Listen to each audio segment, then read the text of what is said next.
Salut les cadavres, bienvenue dans cette nouvelle vidéo. Il y a eu beaucoup d'avancées sur la table virtuelle qui m'a pris, alors comparativement peu de temps parce que tout ça s'est enchaîné assez vite, les idées sont venues et on va dire que tout est configuré pour être assez malléable. Ça veut dire que quand je touche à quelque chose de préexistant, j'ai pas non plus tout à détricoter pour pouvoir retricoter un système plus sympathique.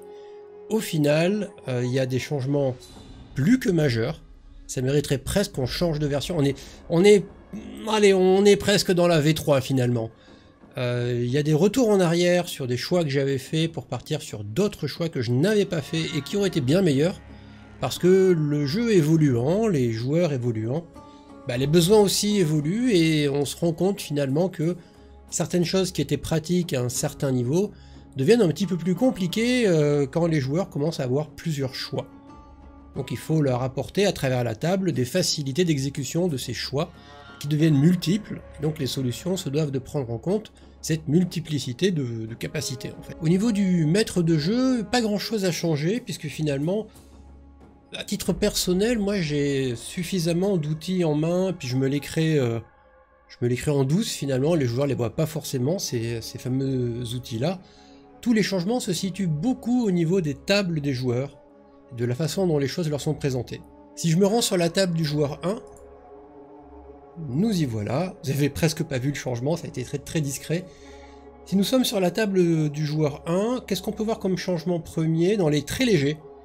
Vous remarquerez peut-être, enfin normalement vous le remarquerez pas, dans les boutons du menu qui sont à droite, il y en a un qui a disparu.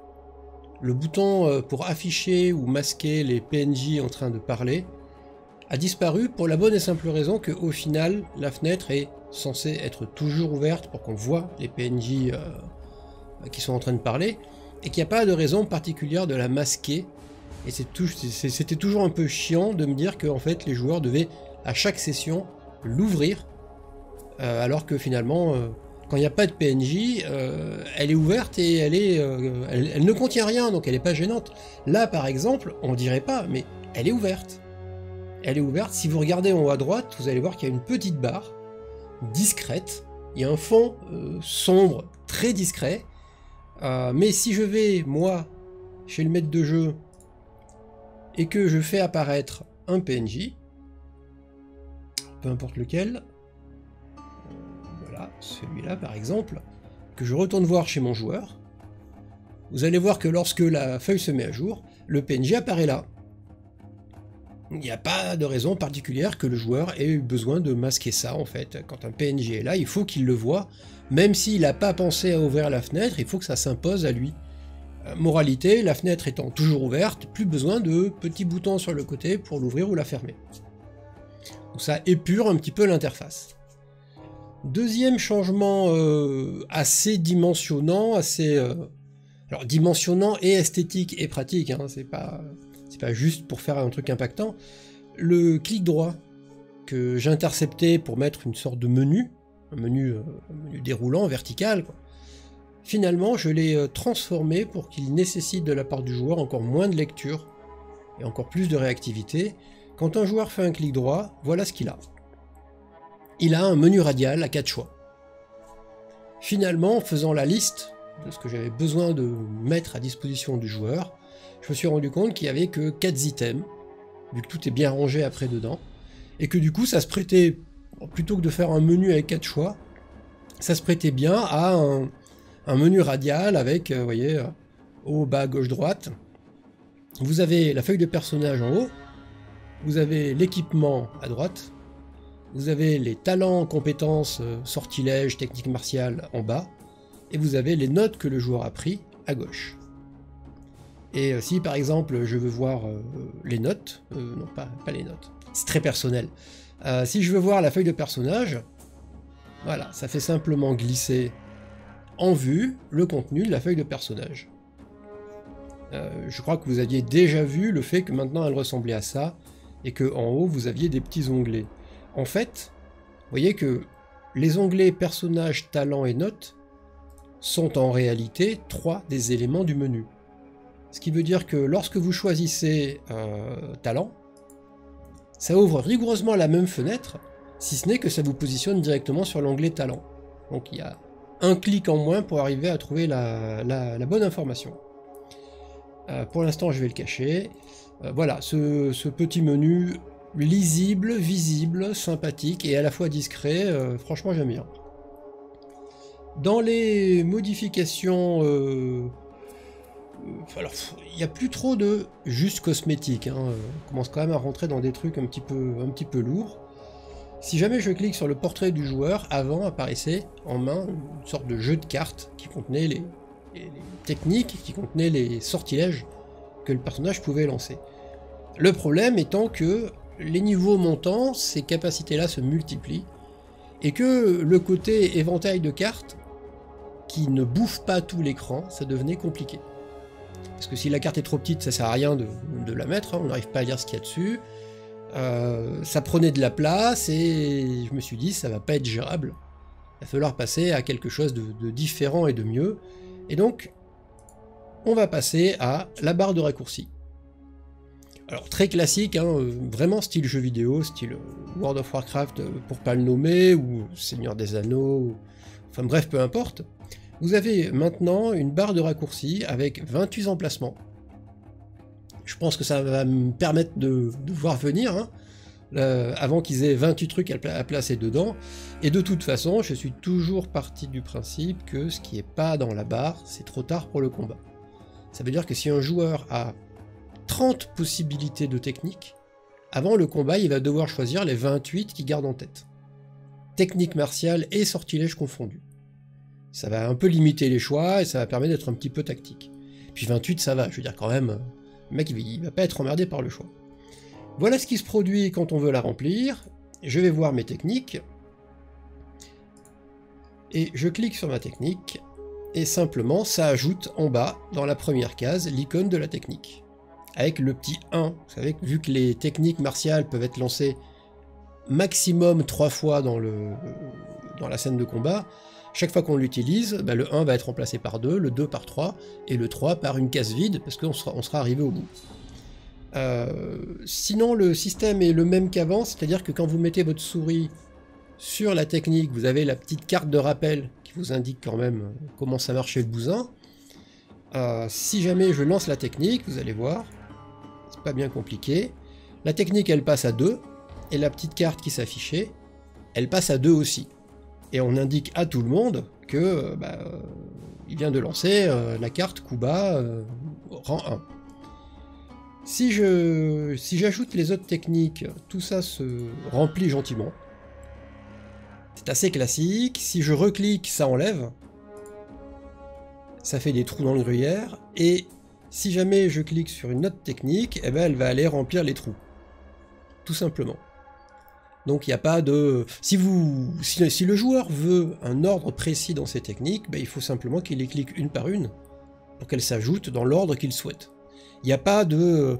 je drag and drop mes techniques où je veux dans les petites cases et ça fonctionne comme ça. Non merci, ce serait peut-être plus tard, hein, quand j'aurai le temps. Pour l'instant, c'est comme ça que ça fonctionne. Je vais vider tout ce que je peux vider. Il y a celle-là. Et il y a la technique libre. Voilà. Case toute vide.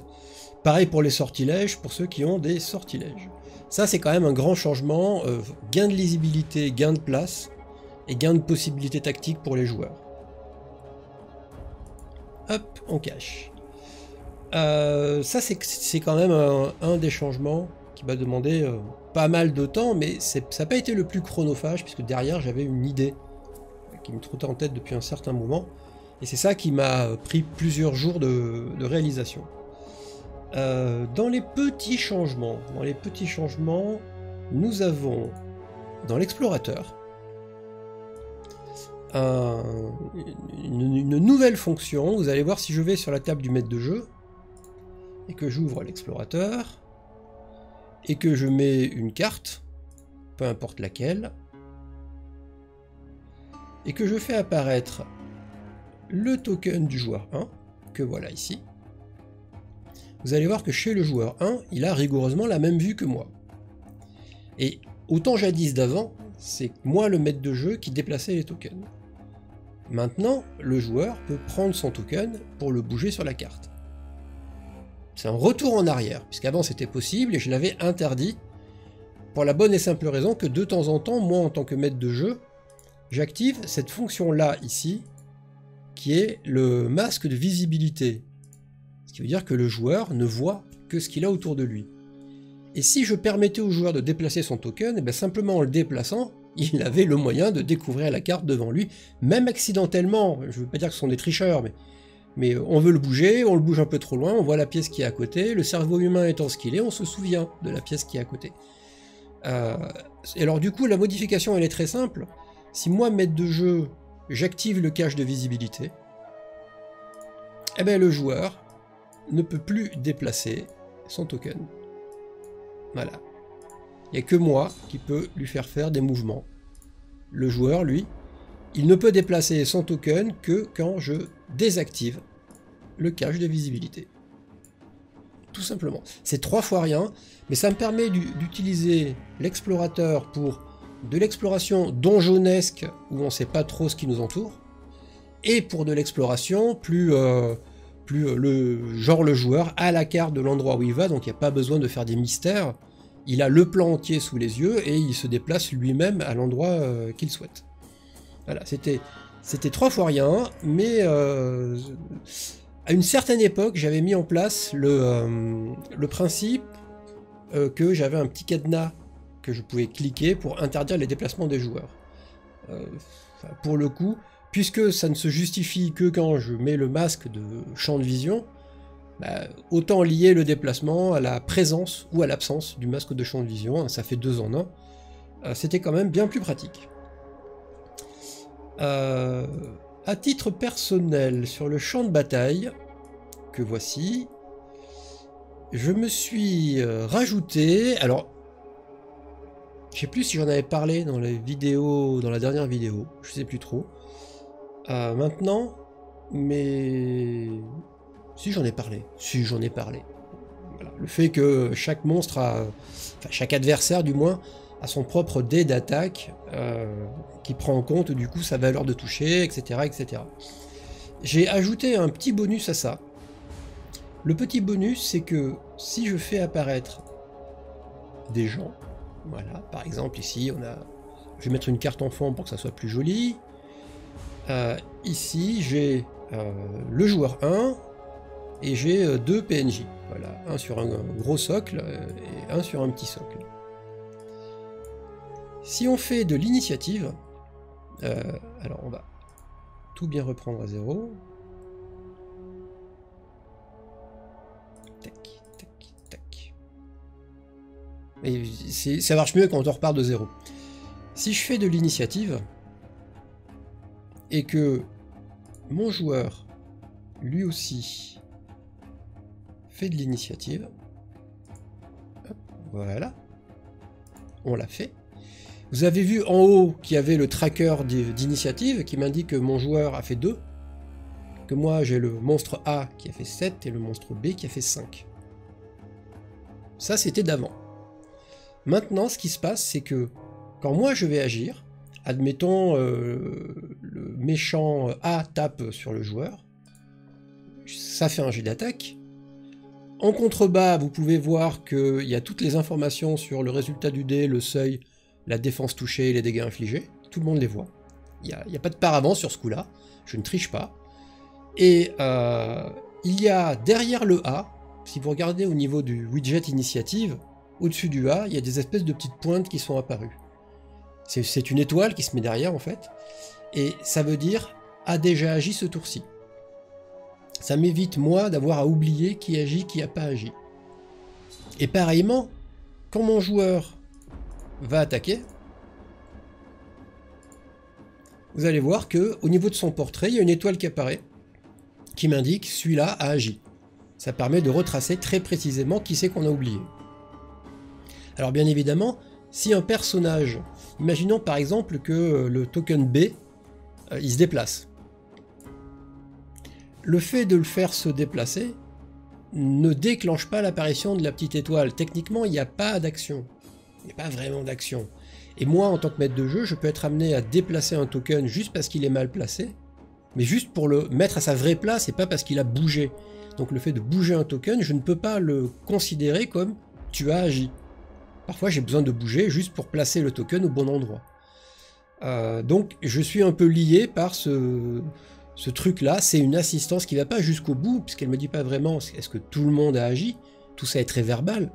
Mais au moins c'est une assistance qui me permet de savoir pour qui j'ai déjà lancé une attaque. Et ça va m'aider moi à gérer le bousin. Et je me suis rajouté ici, à côté du nombre de tours, un petit plus et une petite croix. Le petit plus c'est pour dire tour suivant, et la petite croix c'est pour dire le combat est fini, on remet tout à 0. Si je clique sur la petite croix, tous les tokens redeviennent invisibles, disparaissent, et c'est la fin du jeu, les tours se remettent à 1, les initiatives se remettent à 0, voilà, c'est vraiment, on fait le ménage. Si j'appuie sur le petit plus, eh bien simplement on passe au tour 2, et comme on passe au tour 2, vous voyez dans le widget initiative que ça a enlevé les petites étoiles, et que ça a remis toutes les ints à 0. Or, quand mes personnages à moi, quand les PNJ n'ont pas fait leur init, ils n'apparaissent pas là-haut. C'est pour ça que les deux ont disparu. Mais si je refais une init, vous allez tout simplement voir qu'ils sont là, ils ont fait des scores qui, par hasard, sont les mêmes, mais techniquement, ils auraient pu être différents, et il n'y a pas les petites étoiles derrière. Ça va m'aider, moi, à mieux gérer le truc. Et là, maintenant, on est au tour 2, et si jamais je clique sur la croix, toutes les inits disparaissent, tous les tokens disparaissent, et on est à nouveau au tour 1. Ça m'aide pas mal pour gérer les fins de combat. Et surtout pas laisser des trucs sur la carte en pensant que je les ai enlevés, or je les ai pas enlevés. Voilà, ça c'est un changement assez important. Et le gros du gros, le gros du lourd, ah bah, il est... alors je vais faire bien du ménage. On va faire disparaître le PNJ. Le gros du gros, ça a été tout ce qui est gestion d'inventaire. Mes joueurs ont un inventaire, le nombre de places est limité, ça commence à se bousculer et il fallait que je leur fournisse une façon simple et compliquée à la fois, c'est ça qui est dur, de gérer tout ça. C'est-à-dire qu'il fallait qu'il y ait, non pas, c'est pas que ça soit compliqué, mais que ça soit complexe. Il faut que ça soit simple, mais que le système soit suffisamment ouvert ou prenne en compte suffisamment de cas de figure pour pas que les joueurs se sentent coincés. Voilà le résultat. Si j'ouvre l'inventaire maintenant, j'ai un inventaire qui est divisé en 3 onglets. Objets, armes, coffres. Je vous rappelle qu'avant, l'inventaire c'était un seul truc. Il y avait les objets en haut, les armes en bas, l'or encore en dessous. Maintenant, il y a 3 onglets, comme ça. Je clique, j'affiche les 3 onglets. Dans l'onglet Objets, il y a toujours 12 places, comme avant. Il n'y en a pas plus. Mais vous voyez que derrière chaque objet, il y a des petits dessins. Il y a une petite flèche qui va vers la droite et une espèce de croix. La croix, c'est la plus simple, ça veut dire je fous l'objet à la poubelle. Ça veut dire que typiquement, le joueur se débarrasse du briquet, donne son briquet, casse son briquet, peu importe. Il a simplement qu'à cliquer sur la croix et ça vide la case. Basique mais pratique. Alors, comme on est gentil, on va lui remettre son briquet, voilà. La petite flèche, c'est pour dire je veux mettre le briquet au coffre. Ça veut dire que le joueur se dit le briquet, je le laisse chez moi. Je le laisse dans mes affaires. Il est toujours à moi, j'aurais pas à le racheter, je le fous pas à la poubelle, mais je l'ai pas sur moi. On clique sur la petite flèche, la case se vide, tout autant. En revanche, si je vais voir dans le coffre, j'ai mon briquet. Alors faites pas des masses attention aux zéros, on va gérer la crise plus tard. Techniquement, 0 ou 1 c'est pareil. Donc il faut juste que je rajoute une petite phrase qui dit s'il y a marqué 1 ou il y a marqué 0, tu marques rien. C'est aussi con que ça. Donc je stocke dans mon coffre. Par exemple, j'ai une fiole en verre qui contient de l'eau bénite. Je clique dessus, la case se vide. Et dans mon coffre, j'ai une fiole en verre qui contient de l'eau bénite. Etc. etc. J'ai 4 sacs de remèdes. Je clique dessus. Dans mon coffre, j'ai 4 sacs de remèdes. Je les ai pas perdus, je les ai juste posés quelque part. Et quand je veux les récupérer, quand en termes de roleplay je rentre chez moi pour les chercher, eh bien il y a une petite flèche qui cette fois-ci va vers la gauche. Et si je clique sur la petite flèche des sacs de remèdes, ben, ils sortent du coffre et je les retrouve ici, sac de remèdes 4. Ça veut dire que j'ai moyen de faire transiter mes objets du coffre à mon inventaire. Ce qui est, en termes de gestion, quand même plutôt simple et plutôt cool. Dans le coffre aussi, il y a la croix. Je peux faire le ménage à partir du coffre, c'est assez logique. Pas plus que ça. Si, petit détail éventuellement, mais bon. Si je passe mes sacs de remèdes dans mon coffre, quand je vais dans le coffre, ce ne sont pas des cases qui font du changement de quelque chose en fait. Je peux pas par exemple dire « Ah c'est pas 4, c'est 3 ». Il s'en fout le jeu. C'est pas à partir du coffre qu'on change la qualité des objets, les notes qui les concernent ou le nombre de trucs qu'il y en a. C'est juste pour stocker très précisément. Donc si là par exemple j'efface 4 et je mets 3, mais en vrai, techniquement, il y en a 4, il y en a toujours eu 4, donc c'est pas la peine d'essayer de faire ça. D'ailleurs, je pense même que je vais verrouiller les cases pour pas qu'il y ait de modifs possibles, parce qu'il n'y a pas de raison de les permettre. C'est toujours permis par défaut, il faut toujours préciser quand c'est verrouillé. Donc je me le note pour plus tard, il faut que je verrouille les cases du coffre. Mais bref, toujours est-il que, voilà, ça permet de gérer ce que j'ai sur moi, ce que j'ai pas sur moi. Pour les armes, bah, du coup ça a beaucoup changé aussi, et maintenant j'ai toute une case pour les armes, donc de 1, j'ai vraiment séparé armes de contact, armes à distance. Et auparavant on pouvait avoir 2 armes de contact et une arme à distance, maintenant on peut avoir sur soi 3 armes de contact et une arme à distance. Et vous avez au bout des armes un petit bouton qui est une flèche vers le bas. La flèche vers le bas, c'est cette arme elle est à moi, je la possède toujours, mais je l'ai laissée chez moi. Dans mon coffre, comprenez. Typiquement, cette dague-là, si je clique sur la petite flèche, elle vide la gaz qui est en haut, qui est libérée, et en dessous, il y a marqué « Arme en réserve », et ça m'indique que j'ai cette dague-là qui est en réserve. Et une fois qu'elle est en réserve, j'ai le petit bouton pour la foutre en l'air, parce que j'en veux plus, et le petit bouton, flèche vers le haut, pour dire « Celle-là, je la reprends sur moi ». Ce qui veut dire que je peux mettre mes armes en réserve, tout autant qu'elles sont. Voilà. J'ai 4 armes en réserve, et j'ai rien sur moi. Et si je récupère mon arc, par exemple, il va avoir l'intelligence d'aller se mettre dans la case arme à distance, parce que sinon c'est pas rigolo. Je récupère les dagues, je récupère l'épée, tout ça s'est remis en place avec les bons bonus, etc. etc. Si jamais j'ai plusieurs armes à distance dans mon coffre, et que j'essaye de les renvoyer sur moi, à partir du moment où la case arme à distance est prise, il va y avoir refus de la seconde arme de venir se rajouter quelque part. Il y a une case arme à distance, et pareillement, il y a 3 cases armes de corps à corps. Si les 3 sont pleines, je peux pas sortir de mes armes de réserve une arme. Je suis obligé d'en mettre une en bas, ou d'en foutre une à la poubelle, mais je peux pas me mettre 4 armes, ou avoir 3 armes de jet, par exemple. Mais en tout cas, ça permet quand même une gestion vachement plus fine, et les joueurs peuvent avoir en réserve, je crois que c'est 9 armes supplémentaires. Ce qui, je pense qu'on a le temps de voir venir, assez clairement. Et au pire, au bout d'un moment, ça devient un tel bordel. C'est-à-dire, si le mec, il a vraiment 10, 11 ou 12 armes en réserve, croyez-moi qu'en termes de roleplay, je vais trouver un moyen de foutre la merde dans sa logique. Du genre, il trouve pas la bonne, il sait plus où elle est, voilà, ça va être assez violent à ce niveau-là. Voilà, ça m'a pris... alors j'ai commencé quand?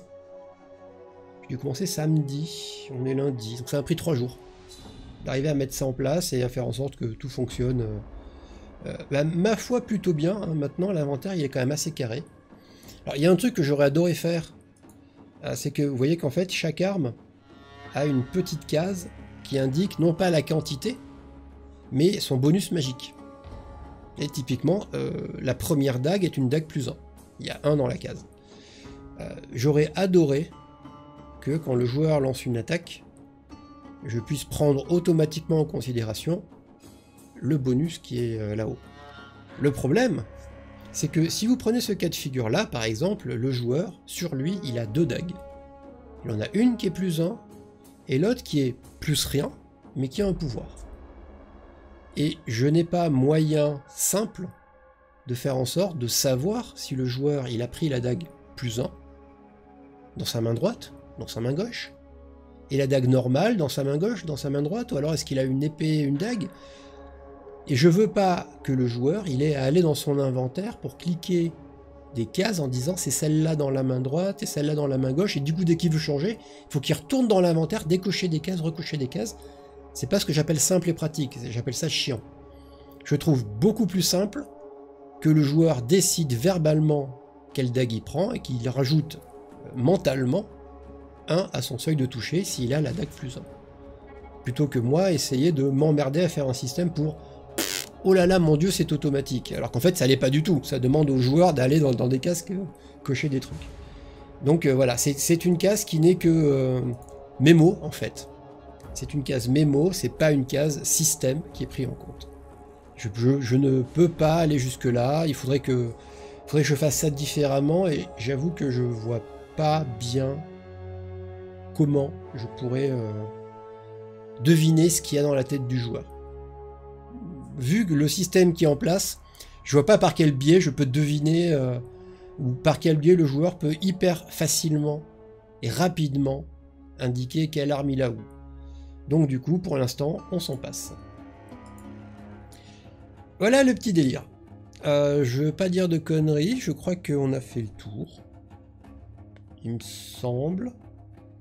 Ah, vous aurez peut-être noté, si vous ne l'aviez pas remarqué, auparavant, quand le joueur avait son jeu de cartes qui s'affichait, il y avait indiqué son score d'endurance, ou ses points de mana, ou les deux.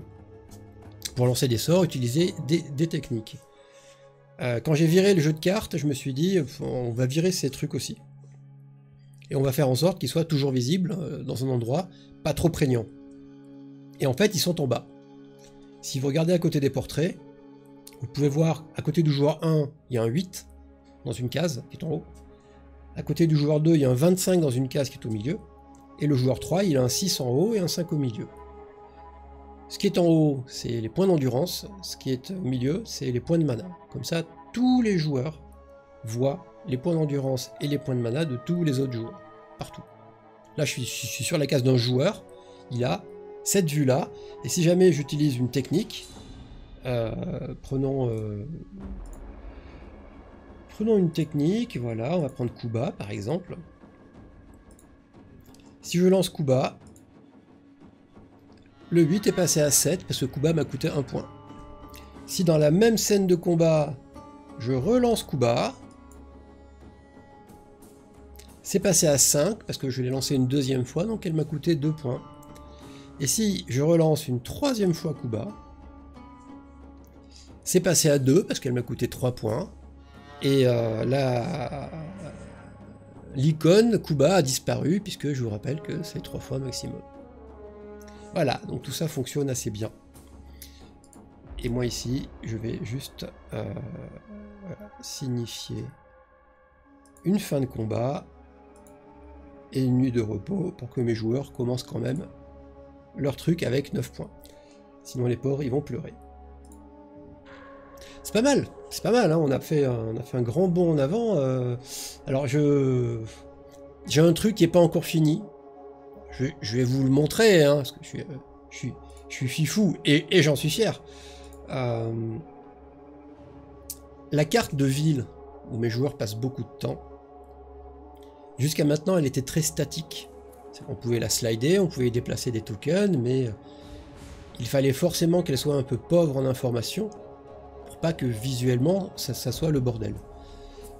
On rentre dans la saison 4, et la saison 4 va beaucoup se passer en ville, et donc il faut que je puisse faire des zooms un peu micro dans cette ville, et commencer à placer plus d'informations, que ça soit moins générique en fait. Donc voilà à quoi ressemble désormais le plan de la ville. Vous voyez que en bas, vous avez une minimap. Vous avez une minimap de la ville avec des zones précises en fait. J'ai dû me limiter dû à la somme de travail, je peux pas tout faire. Donc j'en ai choisi 10, ce qui est quand même beaucoup, hein, c'est bien plus que la moitié de ce qu'il y a à faire. J'ai choisi 10 zones, et chaque zone va pouvoir bénéficier d'un petit traitement un peu plus zoomé, un peu plus en profondeur. Vous avez tout ce qui est porte d'entrée, quartier des aubaines. Vous avez le quartier des guildes. Vous avez le quartier des entrepôts. C'est un peu bizarre, mais en fait, techniquement, c'est l'endroit où les joueurs ont eu le droit de placer leur quartier général. Donc c'était quand même important qu'elle y soit, quoi. Vous avez le carré blanc, donc le quartier des riches. Vous avez les moites, le quartier des très pauvres. Vous avez les docks. Vous avez les cagnes, le quartier qui pue de la gueule.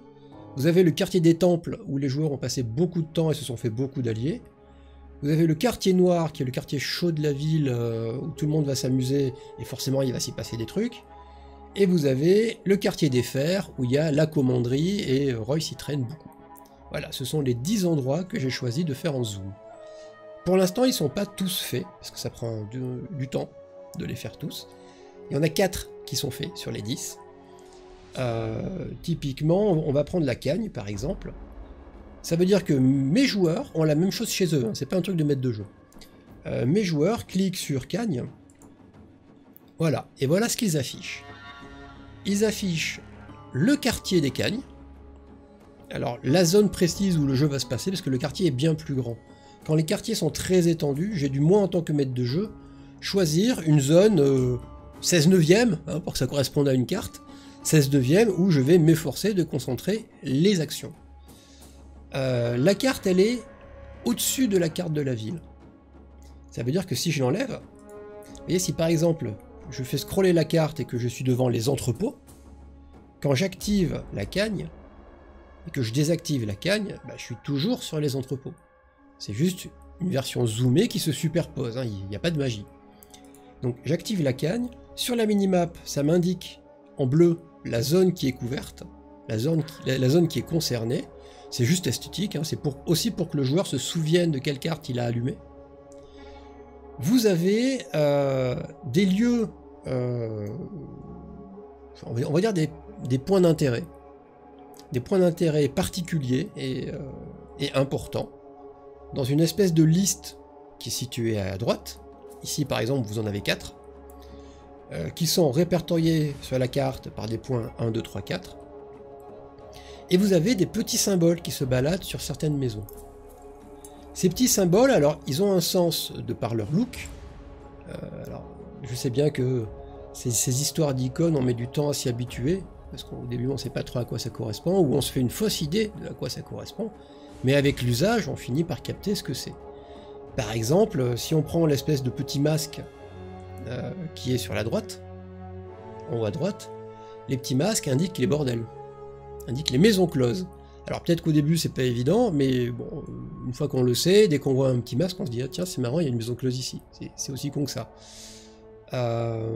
Les espèces de bourses pleines d'or, ça indique des prêteurs sur gage, des banquiers, enfin des gens qui ont du fric et qui le prêtent avec des intérêts. Les petites plantes, c'est des herboristes, les petites potions, c'est des alchimistes, les amphores, c'est des tavernes, les miches de pain, c'est des restaurants, les bouquins, c'est des érudits, les feuilles de papier, c'est des écrivains publics. Il en faut, puisque dans ce monde, tout le monde ne sait pas écrire. Et je crois qu'on a fait... Ah non, les pioches, c'est des magasins d'outillage général, enfin où on peut acheter un peu tout, un peu rien, des cordes, vous voyez, voilà, c'est un peu le fourre-tout, quoi. Et simplement, quand avec votre souris... Alors les petites armures, c'est des forges. Quand avec votre souris, vous allez sur un dessin, on vous indique le nom de l'endroit. Tout simplement. Donc ici, il y a une boutique qui s'appelle Les Beaux Papiers. Alors après, moi je sais ce qu'il y a dedans, hein. Le joueur il va se démerder. S'il oublie, s'il prend pas de notes, c'est pas mon problème. Je lui file déjà toutes ces infos là. Ici il y a un restaurant qui s'appelle La Marmite à Vide, par exemple. Voilà, ça permet de placer un peu plus les lieux. Il y a aussi les noms des rues, ce qu'il n'y a pas sur la grande carte, sinon ça aurait été juste illisible. Il y a les noms des principales rues, et il n'y a pas de token à déplacer. Il n'y a pas de token à déplacer, parce que qui dit déplacement de token, pour qu'il soit partagé par les autres joueurs, dit base de données et dit rechargement des cartes en boucle. Or, il y a 10 quartiers, et je peux pas, et je ne veux pas, faire 10 chargements de cartes en boucle avec 10 fois le système de tokens pour que chaque carte ait son token. Parce que si là je place des tokens ici, sur cette carte là, quand je la ferme, les tokens ils sont invisibles mais toujours sur la carte. Ça veut dire que chaque carte de zoom sur un quartier devrait avoir ses propres tokens avec leur propre position. Je suis pas convaincu de l'utilité. Et en plus, je ne contrôle pas l'affichage. Ça veut dire que moi, là actuellement, je vois le quartier des Cagnes parce que j'ai cliqué sur la minimap. Mais mon joueur, lui, s'il ouvre le plan de la ville, qu'il ne clique pas sur Cagnes, il est toujours sur le plan de la ville. C'est à lui de cliquer sur les Cagnes pour voir apparaître les Cagnes. Donc s'il ne l'a pas fait et que moi je l'ai fait, je ne me vois pas en train de lui dire des déplacements de tokens ou de quoi aux caisses. Moi je vais parler, admettons que l'action se passe dans les Cagnes, je vais moi ouvrir la carte des Cagnes et je vais parler des trucs qu'il y a là. Si le joueur, lui, chez lui, il le fait pas, bah démerde Adsen, c'est à lui d'aller se renseigner. Ou s'il a une très bonne mémoire et qu'il se souvient parfaitement de l'endroit et qu'il n'a pas besoin de le visualiser, très bien. S'il peut arriver à jouer et comprendre ce que je dis en étant comme ça, moi ça me dérange pas plus que ça. Hein. C'est lui avec lui. Donc c'est juste de l'affichage pour ceux qui ont peu de mémoire ou qui ont besoin d'une sorte d'assistance visuelle d'immersion. Parce que finalement c'est ça, hein, c'est créer un peu plus d'immersion, et le joueur peut me dire, bah tiens je vais aller dans l'allée des couteaux rouges, je vais aller voir la forge des 5 anneaux. Vous voyez, c'est déjà... On a plus l'impression que le mec il se balade en ville et qu'il connaît la ville, que si le joueur il me dit bah je vais chercher une forge dans la Cagne Sud. C'est le moment où sans doute je lui dirais bah écoute, t'as une carte qui sert à ça, donc je t'écoute. Et qui se prenne un petit peu en main.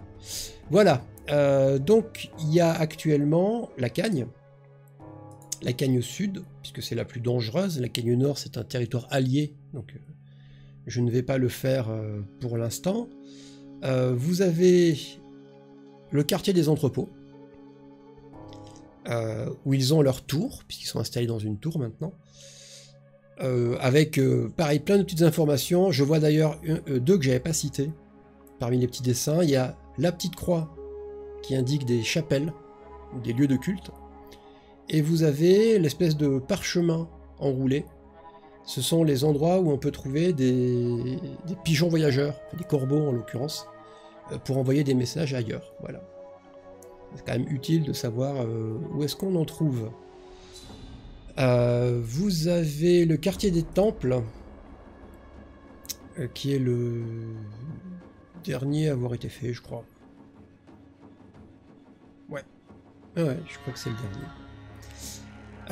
Qui est aussi le plus rempli.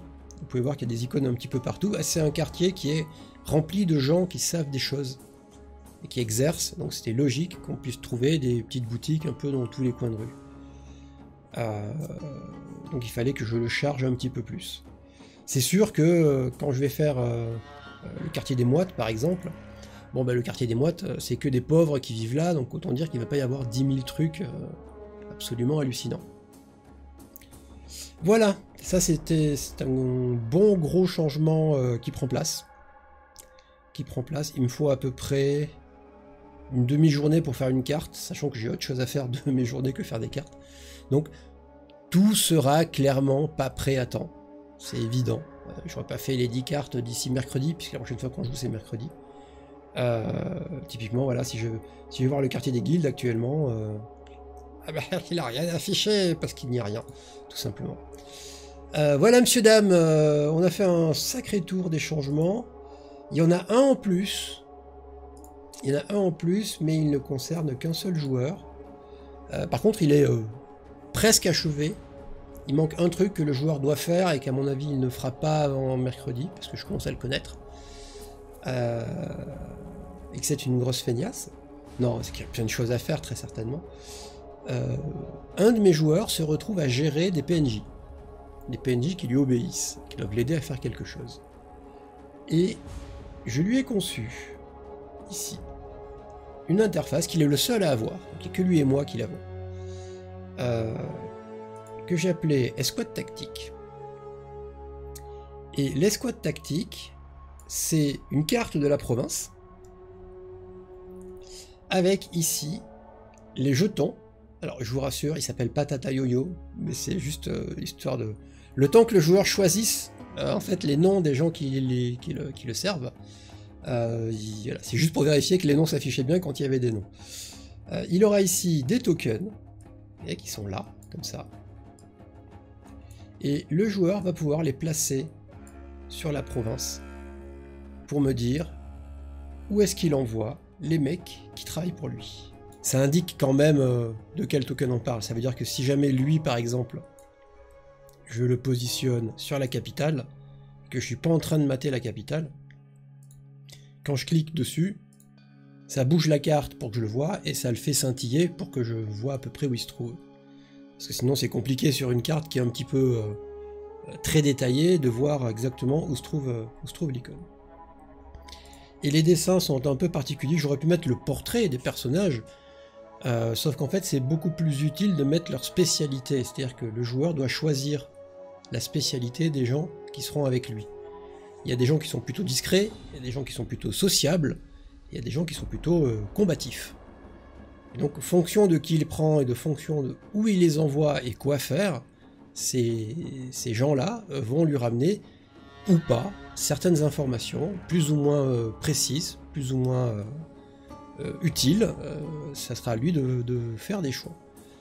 Voilà, c'est une espèce de petite gestion un petit peu stratégique de l'escouade de gens qui travaillent pour lui. Et en plus, c'est un système qui peut parfaitement s'étendre à d'autres joueurs si jamais ils se retrouvent dans le même cas de figure. Au moins, je l'aurai dans ma poche au cas où. Je crois qu'on a fait le tour, me semble. Je check, mais il me semble. Ouais. Voilà les cadavres. On est dans notre V3, on va l'appeler V3, ça l'a mérité. Ça l'a très largement mérité. Ah si, tiens, petit truc. Alors, éventuellement, c'est une aide de maître de jeu, les joueurs ne le voient pas ça. À chaque fois que j'attaque, à chaque fois que les joueurs attaquent, vous pouvez voir en bas à gauche que au-dessus des résultats du dé et des défenses touchées, il y a des petits mots qui s'affichent. Des petits mots qui varient en fait. Ce sont des aides de description pour expliquer le combat qui vient de se passer. C'est en gros, lorsqu'un joueur rate un adversaire, trop souvent dans l'esprit du joueur, il y a le côté j'ai tapé à côté et, comme un gros balourd. Et c'est nul.